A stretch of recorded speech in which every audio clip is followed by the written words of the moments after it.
তৃতীয় শ্ৰেণীৰ নাগৰিক যেনে তেনে ইয়াত চলি আছো কিন্তু একবাৰ যদি বিজেপি শক্তিশালী হৈ বিটিআৰত আগবাঢ়ি যাব পাৰে সকলো প্ৰথম শ্ৰেণীৰ নাগৰিক হৈ যাব ইয়াত আৰু দ্বিতীয় শ্ৰেণীৰ নাগৰিক কোনো নাথাকিব বিটিআৰ গঠন হোৱা 2003 বিটিআৰ গঠন হ'ল মই নিজে ওচৰৰ পৰা চাই আছো পৰিৱেশ এই পৰ্যায়ত অহা নাছিল বহুতে আপত্তি কৰে যে বিজেপিয়ে কিয় আগত ইলেকশ্যন খেলা নাছিল কিয় খেলা নাছিল কাৰণ আমাৰ প্ৰথম দায়িত্ব যে মানুহৰ মাজত যাতে সংঘৰ্ষ নহয় মানুহৰ মাজত যাতে কাজিয়া পেচাল নহয় বোমা বিস্ফোৰণ গুলি বাৰুদ নহয় জীয়াই থাকিলেহে অধিকাৰ থাকিব মৃত মানুহৰটো অধিকাৰ নাথাকে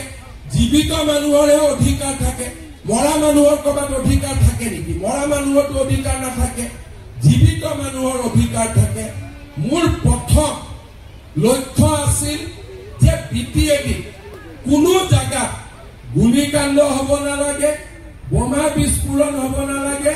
কোনো জাতিৰ মাজত কাজিয়া হ'ব নালাগে